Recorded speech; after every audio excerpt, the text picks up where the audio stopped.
ക്ലച്ചിനൊന്നും കുഴപ്പമില്ല എന്നാണ് പറഞ്ഞത്. നമുക്ക് ലോയിൽ മാറണം, പിന്നെ സ്റ്റിയറിംഗ് റിട്ടേൺ വരാത്ത കുറച്ച് ബുദ്ധിമുട്ടുണ്ടാക്കി സെറ്റാക്കാം അല്ലേ ബ്രോ? അല്ലേ? വണ്ടി ഇവിടെ നിർത്തിയിടാൻ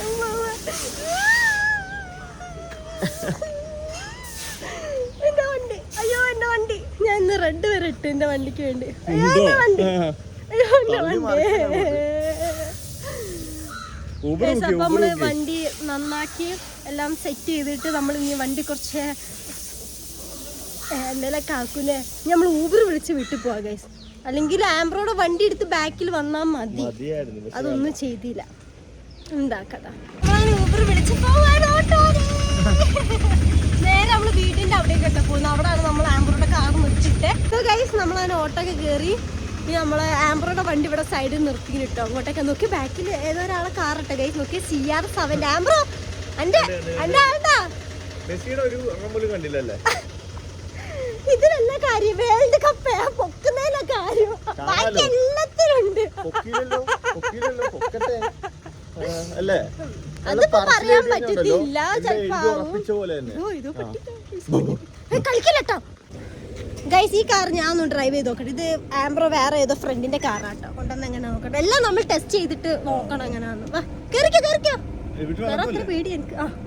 ആംബ്രോ ഈ വണ്ടി ഭയങ്കര ടൈറ്റ് ഇട്ട് ഗൈസ്. ഈ സംഭവമൊക്കെ ഭയങ്കര ടൈറ്റ്. ഇതിനൊന്നും ഒരു കുഴപ്പമില്ല. എഞ്ചിൻ ഓയിൽ കുറച്ചൊക്കെ അരിഞ്ഞു പോയി തോന്നുന്നു. സ്റ്റിയറിംഗിന്റെ ഓട്ടോമാറ്റിക് ലൈക്ക് ഇങ്ങോട്ട് റിട്ടേൺ വരത്തില്ല. അത് വിചാരിച്ചു ഒരു പ്രോബ്ലം ഇല്ല ആ കാറിന്. ഓക്കെ, ഇത് പക്ഷേ സ്റ്റിയറിംഗ് ഭയങ്കര സ്മൂത്ത് പോലെ ഫീൽ ചെയ്യുന്നു. പക്ഷെ ഈ സംഭവം guys, oh my God, gear എന്തൊരു ടൈറ്റ് തന്നെയാ. നീ ഇത്ര ഓടിച്ചോ. സത്യസന്ധമായിട്ടുള്ള കാര്യങ്ങൾ സത്യസന്ധമായിട്ട് എന്ന് ഞാൻ പറയുന്നു. ഗിയറിന് കുഴപ്പമില്ലെന്ന് നീ പറയുന്നേ? വണ്ടി ഓടിച്ചപ്പോ പറഞ്ഞതാണോ ഇത് ഓടിച്ചിട്ട് അത് ഓടിച്ചപ്പോ കുറച്ചുകൂടി സ്മൂത്ത്. എന്റെ ഇവളുടെ വണ്ടി പൊളി, മൊത്തം സ്ക്രാച്ചും കാര്യങ്ങളും. വണ്ടി വർക്ക്ഷോപ്പിൽ ഇപ്പൊ പണിയായിട്ട് എന്നാലും പറയും ആ വണ്ടി എന്ത് പൊളി വണ്ടിയാണല്ലേ. നല്ല റെഡ് കളർ, നല്ല രസം, നല്ല വിസ്താരമുള്ള കാറാ ഗൈസ്. ഒരു ഫാമിലി ടൈപ്പ് കാർ കേട്ടോ. അത് ആണോ അല്ലേ? ആണോ? ഇപ്പൊ പറഞ്ഞത് ആ വണ്ടി സെയിം വണ്ടി വേറെ പോകുമ്പോ പറയുന്നത്, പക്ഷെ ആ വണ്ടി പോരാ, എന്റെ വണ്ടിയല്ലേ പൊളി. അങ്ങനെ അങ്ങനെ പറയും. ബ്ലാക്ക് കണ്ടാലും വേറെ എന്ത് കളർ, റെഡിന് അത്ര പോരാ അല്ലേ? സത്യാണല്ലോ. ചില കാറിന് ഈ റെഡ് വരുമ്പോ നല്ല ഭംഗി, ചില കാറിന് നമ്മള് വണ്ടിയുടെ ഓരോ കാര്യങ്ങളൊക്കെ പറയുമ്പോഴാണോ എനിക്കൊരു ഐഡിയ വന്നത്. ഞാൻ എന്റെ വണ്ടിയില് ആംബ്രോ, എന്റെ വണ്ടിന്റെ സൈഡിലൊക്കെ ഞാൻ മെസ്സിയുടെ ഫോട്ടോ കൊണ്ട് ഒട്ടിച്ചാലോ? അർജന്റീന മെസ്സിയുടെ ഫോട്ടോ മെസ്സി അപ്പുറത്ത് ഞാനിങ്ങനെ നിക്കണം. പറഞ്ഞാല് ഞാനും മെസ്സി കൂടി കപ്പ് പിടിക്കണം. അങ്ങനെ ചെയ്യാൻ കഴിയില്ല. പക്ഷെ അത് രസം ഉണ്ടാവില്ല. എന്റെ നല്ല റെഡ് കളറുള്ള കാറായോണ്ട് നല്ല രസം ഉണ്ടാവും തോന്നില്ലേ? ചെയ്തു നോക്ക്. ചെയ്യുവാണെങ്കിൽ പെട്ടെന്ന് ചെയ്യണം. പുറത്താവുന്നതിന് മുമ്പല്ലേ? അതാണ് ഞാന് റൊണാൾഡോന്റെ ചെയ്യാത്തത്. അപ്പൊ ഇത് എന്താണിത്? ബീഫാ?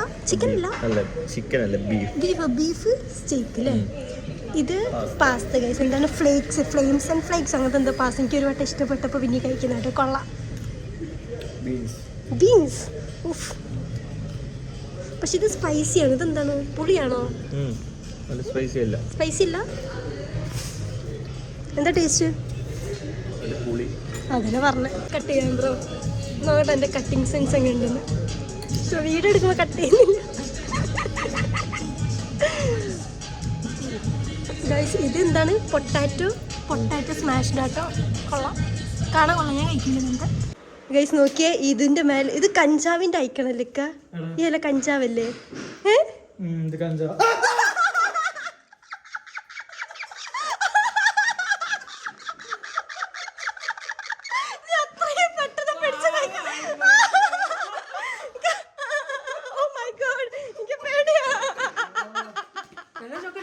നീ അപ്പത്തന്നെ പിടിക്കുന്ന ഞാൻ വിചാരിച്ചില്ല.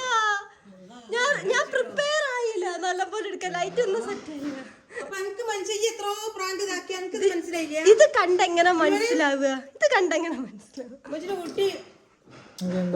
അതെ ഇത് ചമ്മി പോയതാ. സെറ്റായി സെറ്റ്. ഞാൻ സത്യം ഇത് വേറെ ഒരു ആവശ്യത്തിന് വേണ്ടി വെച്ചാണ്. പക്ഷെ ഇത്രയും പെട്ടെന്ന് ആക്കുന്ന വിചാരിച്ചു. ഒന്ന് കൊടുക്കണ തോനെ വിചാരിക്കുന്നു. ഇപ്പൊ കൊടുക്കാൻ കഴിഞ്ഞു. ഇമ്മ നിന്നെ പോലെ പൊട്ടനല്ല. എന്നാലും നീ ചാടിയത് ഞാൻ കാണിച്ചൊരു വീഡിയോ അൺഎക്സ്പെക്ടഡ് ആയിപ്പോയി. ഞാൻ വിചാരിച്ചു ഇപ്പം കൂടി കേറി വരുമെന്ന്. നോക്കിയപ്പോ കറക്റ്റ് സാധനമാണ്.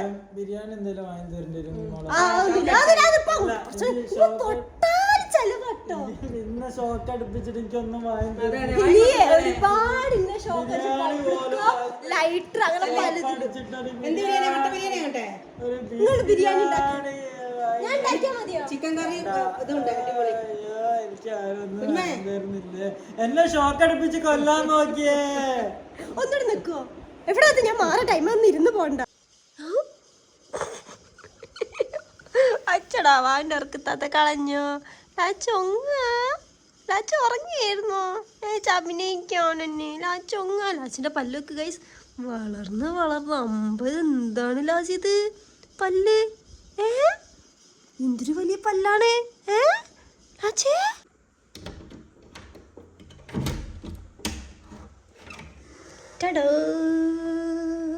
ഗൈസ് അപ്പൊ നമ്മളെ റൂം അങ്ങനെ പോയിരിക്കുക. ഈ റൂം സംസാരിക്കാൻ പറ്റുന്നില്ല. ഭയങ്കര എക്കോ. ഭയങ്കര എക്കോ. ഉള്ളിലൊന്നും ഇല്ല കേട്ടാ. ഒക്കെ എടുത്ത് മാറ്റി. ഡ്രസ്സൊക്കെ താഴത്തെ മാറ്റി ഗൈസ് ഫുള്ളും. ഞാനില്ല, എൻ്റെ ഡ്രസ്സില്ല, എൻ്റെ ലാസില്ല പാവം. പിന്നെ മിക്കി. ഞാൻ മിക്കിന് ഇവിടെയാണ് ശരിക്കും തുറന്നിടാറ്. ബാക്കി ഈ സ്ഥലം പറഞ്ഞു ഇവിടെ ആകുമ്പോൾ വേറെ അങ്ങോട്ടും ഇങ്ങോട്ട് പോകാൻ കഴിയത്തില്ല. ബെഡല്ല അടിയിലേക്ക് അടിയിൽ കൂടി പോകാൻ കഴിയില്ല. അങ്ങനത്തെ ബെഡാണ്ട് കുഴപ്പമില്ലായിരുന്നു. ഇപ്പോൾ താഴത്തായതുകൊണ്ട് എനിക്ക് മിക്കീനെ റൂം തുറന്നിടാൻ പറ്റുന്നില്ല. അതുകൊണ്ട് താഴത്ത് ഏതെങ്കിലും ഒരു സ്ഥലം ഒന്ന് സെറ്റ് ചെയ്യണം. മിക്കിനെ തുറന്നിട്ട് അതിനിങ്ങനെ ഓടിച്ചാടി നടക്കണ്ട അതിനിട്ട്. അപ്പം മിക്കി 2 ദിവസമായിട്ട് ഇപ്പോൾ പുറത്തിറങ്ങുന്നില്ല, കൂട്ടിൽ തന്നെയാണ്. അപ്പോൾ അങ്ങനെ കുറച്ച് കാര്യങ്ങളുണ്ട് നമുക്ക്. പിന്നെ ഭയങ്കര എക്കോ ലൈക്ക് മേലാകുമ്പോൾ കുറച്ച് രസമായിരുന്നു ഗൈസ്. എൻ്റെ താഴത്ത് കക്കക്ക പറഞ്ഞ് മേലോട്ട് ഓടി വന്നാൽ മതിയിരുന്നു. ഇതിപ്പോൾ താഴത്തായോണ്ട് ഫുഡ് കഴിക്കാൻ എന്ത് കാര്യത്തിനായാലും മേലോട്ട് ഓടിപ്പോവാൻ സ്ഥലമില്ല എനിക്ക്. മറ്റേ താഴത്ത് കക്കളാ പറഞ്ഞിട്ട് ഒറ്റോട്ടം ഞാൻ സ്റ്റെയർക്കൂടെ ഓടി മാതിരടിക്കും. അങ്ങനത്തെ സമയപ്പോൾ താഴത്തായോണ്ട് വാവ്. കിച്ചൻ്റെ അടുത്ത് തന്നെയാണ് ഗൈസ്. അതുകൊണ്ട് എപ്പോഴും എല്ലാവരും കാണാം. എല്ലാവരും കാണാം. പക്ഷെ ഞാൻ വിചാരിച്ചത് താഴത്തേക്ക് ഞാൻ മാറിയപ്പോൾ ചിലപ്പോൾ ഇമ്മ ഈ താഴത്തന്നാണല്ലോ. അപ്പോൾ ഇമ്മെങ്ങാനും രാവിലെ 8 മണിക്കൊക്കെ എന്നെ വന്ന് വിളിക്കുമെന്നാണ് ഞാൻ വിചാരിച്ചത്. വെറുപ്പിക്കുന്നതാണ് കേട്ടോ ഞാൻ സത്യം പറഞ്ഞാൽ വിചാരിച്ചത്. കുഞ്ഞു എണീക്കിട്ടോ. ഇത് ഇമ്മ എവിടെ ഇമ്മനെ വിളിക്കുന്നൊന്നുമില്ല സത്യം പറഞ്ഞാൽ. ഞാൻ എപ്പോഴാണ് എണീക്കുന്നത് അപ്പോഴാണ് കേട്ടോ. അതുകൊണ്ട് കുഴപ്പം എനിക്ക് അതായിരുന്നു ആദ്യത്തെ പേടി ഗൈസ്. കാരണം താഴത്തന്നെ ആയതുകൊണ്ട് ലൈക്ക് ഒരു ഇതുണ്ടാവുമല്ലോ. മേലാകുമ്പോൾ നമുക്ക് എന്തും ചെയ്യാമല്ലോ. പക്ഷെ അങ്ങനെയില്ല. നമ്മളെ റൂമൊക്കെ എല്ലാം എടുത്ത് മാറ്റി. ഇതെന്താ പൊടിയാവാക്കാൻ വേണ്ടി വേറെ എടുത്തിട്ടതാണ്. എല്ലാം തെറ്റായി. Bye guys. നമ്മളെ റൂമിനോട് വിട പറയുകയാണ് കേട്ടോ. വിട പറയുകയാണ് എൻ്റെ റൂമിനോട്. സത്യം പറഞ്ഞാൽ ഈ സംഭവം ഇങ്ങോട്ട് എടുത്ത് മാറ്റിയപ്പോൾ ഈ റൂം കുറച്ചുകൂടി വലിപ്പം ഗൈസ്. അതുവരെ ഇത്ര വലിപ്പം എനിക്ക് തോന്നിയിട്ടില്ല സത്യം പറഞ്ഞാൽ. ഈ വാൾസ് ഈ ചുമരുമ്പോൾ ഫുള്ള് വൃത്തികേടാണ്. ഇപ്പോഴാണ് നല്ലോണം ഒന്ന് കാണുന്നത്. ഓരോ വീഡിയോക്ക് വേണ്ടിയൊക്കെ എൻ്റെ റൂമാണ് ഇവർ എടുക്കാറ്. എൻ്റെ റൂം ഫുള്ള് വൃത്തികേടാ. ഇവിടെ വൃത്തികേട്, അവിടേക്ക് എന്തൊക്കെ ഒട്ടിച്ചതിൻ്റെ അടിയാളാണ്. ഒക്കെ ഫുള്ള് വൃത്തികേടാണ് കേട്ടോ. അപ്പം ഒക്കെ ശരിയാവായിരിക്കും. ഇനിയിപ്പോൾ നമ്മളങ്ങനെ താഴത്താണ്. നമ്മളങ്ങനെ ലാജി താഴത്താണ് ഫുൾ ടൈം. അതുകൊണ്ട് തന്നെ ലാജിൻ്റെ വയത്താൽ എപ്പോഴും നടക്കേണ്ട അവസ്ഥയാണ്. കാരണം താഴത്ത് നമ്മളെപ്പോഴും ഡോറൊക്കെ ഓപ്പൺ ചെയ്തിടുമ്പോൾ വിൻഡൊക്കെ ഓപ്പൺ ചെയ്തിടുമ്പോൾ ഇത് ഓടിപ്പോകാൻ ചാൻസ് കൂടുതലാണ്. മേലാകുമ്പോൾ ഞാൻ ഇതിൻ്റെ റൂമിൻ്റെ ഉള്ളിലിടലാണ്. എവിടേക്കും അതിന് പോകേണ്ട ആവശ്യമില്ല. ഇതിൻ്റെ ഉള്ളിൽ തന്നെ ചാടി കളിക്കുക. അപ്പോൾ എല്ലാം കൊണ്ട് നമ്മൾ കുറച്ചൊരു കഷ്ടമാണ് ഗൈസ്. ലാസിനായാലും മിക്കിയുടെ മേലായാലും എപ്പോഴും 2 കണ്ണിൻ്റെ ആവശ്യം വരുന്നത്. കാരണം മിക്കി ഇപ്പോൾ ഇതിൻ്റെ പുറത്താണ്. അപ്പോൾ ഇവിടെ ഇപ്പോൾ ഓപ്പൺ ആയിട്ടാണ് നിൽക്കുന്നത്. അപ്പം ലാസി ഇപ്പോൾ മേലോട്ട് കയറി വരികയാണെങ്കിൽ മിക്കീൻ്റെ കൂട്ടിൽ വരെ അത് കയറാൻ തുടങ്ങി. ഓക്കെ, മേലെ ഓപ്പൺ ആണല്ലോ. അക്വേറിയത്തിന് മേലെ ഓപ്പൺ ആയതുകൊണ്ട് അങ്ങനെ കുറച്ച് പ്രശ്നങ്ങളുണ്ട്. പക്ഷെ നമ്മളൊക്കെ ഒന്ന് ഡീലാക്കി വെക്കണം. മിക്കിക്ക് വലിയ അക്വേറിയം ഒന്നും സെറ്റ് ചെയ്യാൻ പറ്റിയില്ല. കാരണം സ്ഥലമില്ലേ വീട്ടിൽ ഗൈസ്. ഒക്കെ ഒരുപാട് സാധനങ്ങളാണ്. ഇനിയിപ്പോൾ അതൊരു സ്ഥലത്ത് വെച്ച് ശരിയാവും എനിക്ക് തോന്നിയില്ല. സോ നമ്മൾ വേറെ കുറച്ച് പ്ലാനിനാണ്. ഞാൻ പറഞ്ഞുതരാം ഗൈസ്. അപ്പം അങ്ങനെ നമ്മളെ റൂമിലോട്ട് വിട പറഞ്ഞു. Okay yes guys. നമ്മളിനി താഴത്ത് നിൽക്കുമ്പോൾ ഒരു സുഖമില്ല സത്യം പറഞ്ഞാൽ. പക്ഷെ ഒരു കാര്യം സുഖം എന്താ വെച്ചാൽ ടി വി എപ്പോഴും ഇങ്ങനെ കണ്ടുകൊണ്ടിരിക്കുക. മേലോട്ട് വരേണ്ട ആവശ്യമില്ല, താഴോട്ട് പോകേണ്ട ആവശ്യം. അത് മാത്രമേ ഉള്ളൂ. ബാക്കിയൊക്കെ സീന ഗൈസ്. ബൈ. അവിടെ ഞാനൊക്കെ പെയിൻ്റ് അടിച്ചായിരുന്നു ഗൈസ്. അവിടെ എന്തോ വെള്ളത്തിൻ്റെ ഇത് വന്നപ്പോൾ കളറ് മാറിയപ്പോൾ ഞാൻ തന്നെ പെയിൻ്റ് അടിച്ചതാട്ട് ഇങ്ങനെ. പിന്നെ അവിടുത്തെ ഷെൽഫ് സംഭവങ്ങളൊക്കെ എടുത്ത് മാറ്റിയിട്ടു അവർ. അങ്ങനെ നമ്മൾ പോവുകയാണ്. ബൈ എല്ലാവരോടും ബൈ. ലാസിയുണ്ട് വെയിറ്റ് ചെയ്യുന്നത്. എന്തിനാ വെയിറ്റ് ചെയ്യുന്നത് അവിടെ? ഇതാ മിക്കി. ഒരു നിമിഷം ഞാൻ മേലോട്ട് വന്നിട്ടുള്ളൂ. ഇതാണ് ഇവിടുത്തെ അവസ്ഥ. കണ്ടോ? ഇതാണ് ഇവിടുത്തെ അവസ്ഥ. മിക്കിക്ക് ഞാൻ അവസാനമായിട്ട് റൂമിൽ നിന്ന് കാണിച്ചു കൊടുക്കട്ടെ. റൂമിൽ നിന്നൊക്കെ എടുത്ത് മാറ്റിയിട്ട് ഞാൻ മിക്കിനെ ഇവിടെ ഇട്ടിരുന്നു കേട്ടോ. പക്ഷെ ഇനി നമുക്ക് ഇടാൻ പറ്റത്തില്ല. മിക്കി ഇങ്ങോട്ട് വാ, എത്താത്തിട്ട് വാ, അങ്ങോട്ട് വന്നേ മിക്കി. ഇനി നമുക്ക് ഈ റൂമില്ല കേട്ടോ. അങ്ങോട്ട് വാവട്ടി ഇങ്ങോട്ട് വന്നേ. ഇതാ ഇനി റൂമില്ല, നല്ലോണം കണ്ടേക്ക്. ഇനി റൂമില്ല കേട്ടോ. കേട്ടോ അമ്മയ്ക്ക്. നമുക്ക് വേറെ ഏതെങ്കിലും സ്ഥലം നമുക്ക് കണ്ടുപിടിക്കാം വാവക്ക് ഓടി ചാടി കളിക്കാൻ കേട്ടോ. ഇത് കണ്ട ഗൈസ്, നിങ്ങളിപ്പോൾ കണ്ട ലാസിയപ്പത്തി ഇവിടെ എത്തി. ഞാൻ മേലോട്ടൊന്നും. ഇതാണ് ഈ പ്രശ്നം. ഇതിപ്പോൾ ലാസിൻ്റെ വയത്താലെ ഞാൻ ഫുൾ ടൈം ഗൈസ്. ആദ്യം അങ്ങനെ ആവശ്യമില്ല, എനിക്ക് ഇവിടെ ഇട്ടേച്ചാൽ മതിയിരുന്നു. അപ്പം അങ്ങനെയല്ല, ലാസിൻ്റെ വയത്താലെ ഇപ്പോൾ ഞാൻ ഫുൾ ടൈം നടക്കേണ്ട ആവശ്യം വന്നു ഗൈസ്. മിക്കിനെ നമുക്ക് എങ്ങനെയെങ്കിലും രക്ഷിക്കണം ഇവിടുന്ന്. ലാസ്റ്റ് പിന്നെ ഇടയ്ക്ക് ഇവിടെ വന്നിട്ട് ഫസ്റ്റ് 2-3 ദിവസം ഇവിടെ വന്നിട്ട് മിയാ ചെല്ലിട്ട് പുറത്തുനിന്ന് ഇതെന്താ തുറക്കാത്തതെന്ന് അതിന് മനസ്സിലാവില്ലല്ലോ. പിന്നെ മനസ്സിലായി തോന്നി.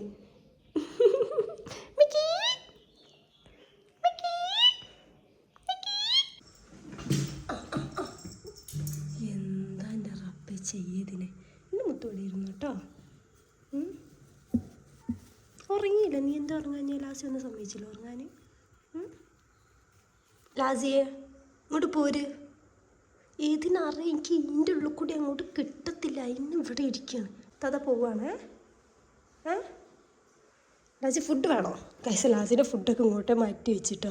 ഇവിടെ ഇതൊക്കെ അക്യൂറത്തിലുള്ള സാധനമായിരുന്നു. അപ്പം ഞാനിപ്പോൾ തൽക്കാലത്തിന് ഇവിടേക്ക് എടുത്ത് മാറ്റണം. ഇത് ഒറിജിനൽ മരം കേട്ടോ ഗൈസ്, ഒറിജിനൽ മരം. ഇതൊക്കെ എന്നൊരു വെയിറ്റ് അറിയപ്പെടുത്തണം പോകുന്നില്ല കേട്ടോ. മധുര വെയിറ്റ് ആയിട്ട് ഇതൊക്കെ എടുത്ത് മാറ്റണം.